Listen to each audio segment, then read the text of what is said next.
We cannot continue simply to be prisoners of this crisis.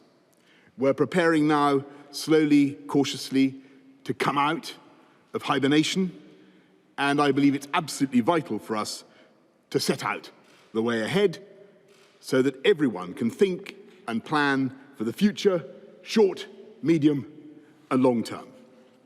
Because if the COVID crisis has taught us one thing, it's that this country needs to be ready for what may be coming, and we need to be able to move with levels of energy and speed that we have not needed for generations.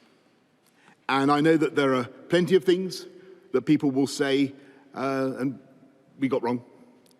And we owe that discussion and that honesty to the tens of thousands who have died before their time, to the families who have lost loved ones. And of course, there must be time to learn the lessons, and we will.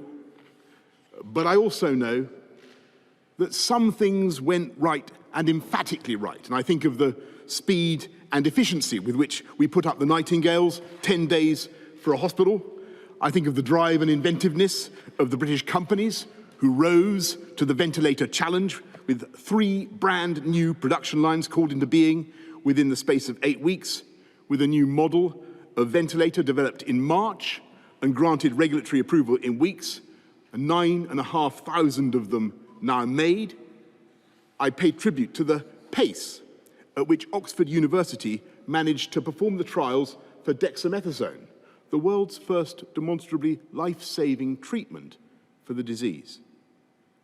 I'm in awe of the problem-crunching fury with which HMRC and the Treasury created the furlough scheme and all the other means of support. World-leading standards of protection for jobs and incomes set up in a matter of days. There were brilliant and determined individuals who more than rose to the challenge of this crisis. There were thousands and thousands who put their hearts and souls into it.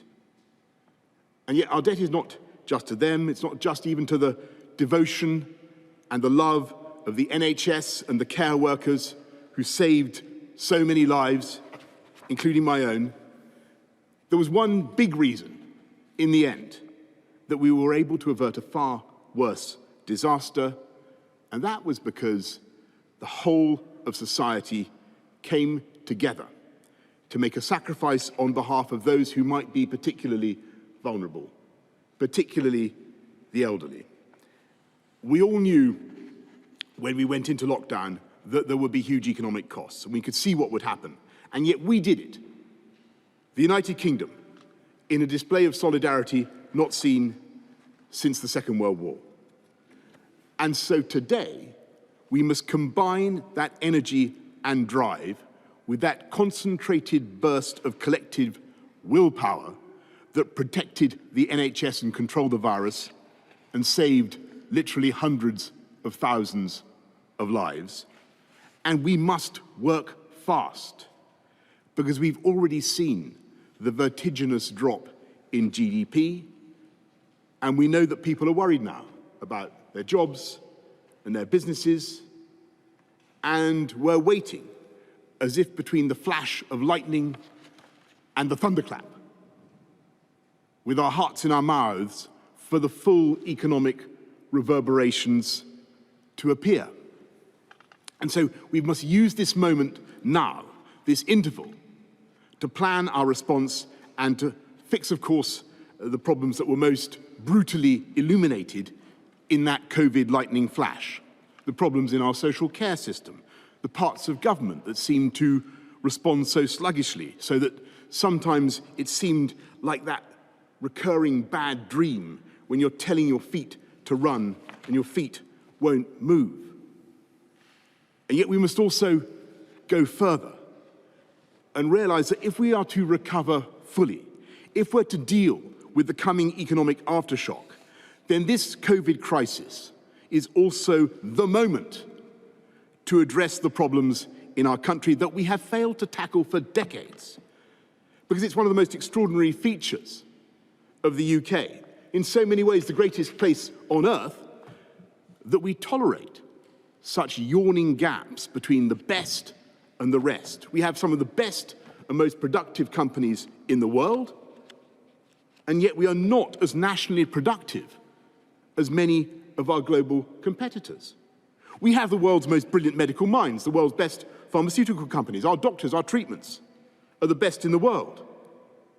And yet we have so many millions who have to wait for too long to see their GP, even before the new waiting lists produced by the crisis.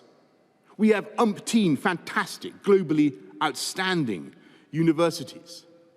And yet too many degree courses are not now delivering value, and for a century we've failed to invest enough in further education and give young people the practical training and further education they need. We have a capital city. London was, is, will be, in so many ways, the capital of the world. Great respect to Andy. Theatre, finance, tech, restaurants, you name it.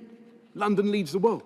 And yet too many parts of our amazing country have felt left behind, neglected, unloved, as though someone had taken a strategic decision that their fate did not matter as much as the metropolis. So I want you to know that this government not only has a vision to change this country for the better, we have a mission to unite and to level up. And it's the mission on which we were elected last year, and we have a plan. And in advancing that plan now, I just serve notice that we will not be responding to this crisis with what people call austerity. We're not going to cheese-pear our way out of trouble, because the world has moved on since 2008.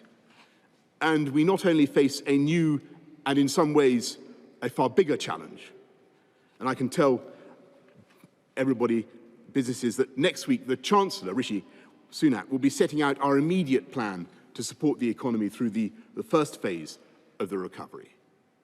But this moment also gives us a much greater chance to be radical and to do things differently, to build back better and to build back bolder. And so we will be doubling down on our strategy. We will double down on levelling up, if you can make sense of that. And when I say level up, I don't mean attacking our great companies, or I don't mean impeding the success of London, far from it, or launching some punitive raid on the wealth creators. I don't believe in tearing people down any more than I believe in tearing down statues that are part of our heritage, let alone a statue of our greatest wartime leader.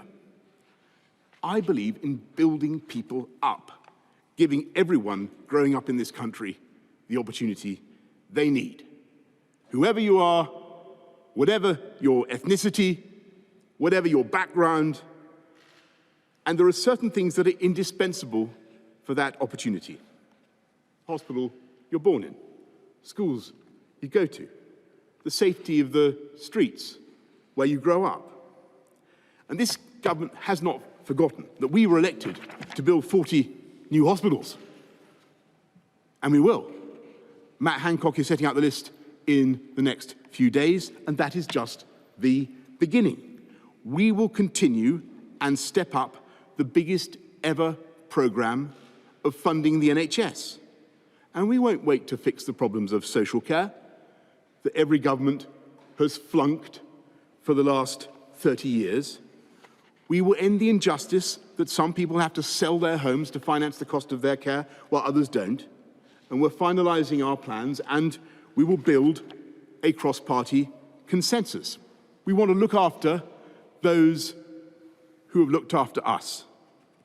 And at the same time, we will build the foundations now for future prosperity, to make this country a Britain that is fully independent and self-governing for the first time in 45 years, the most attractive place to live, to invest, to set up a company, with the most motivated and highly skilled workforce.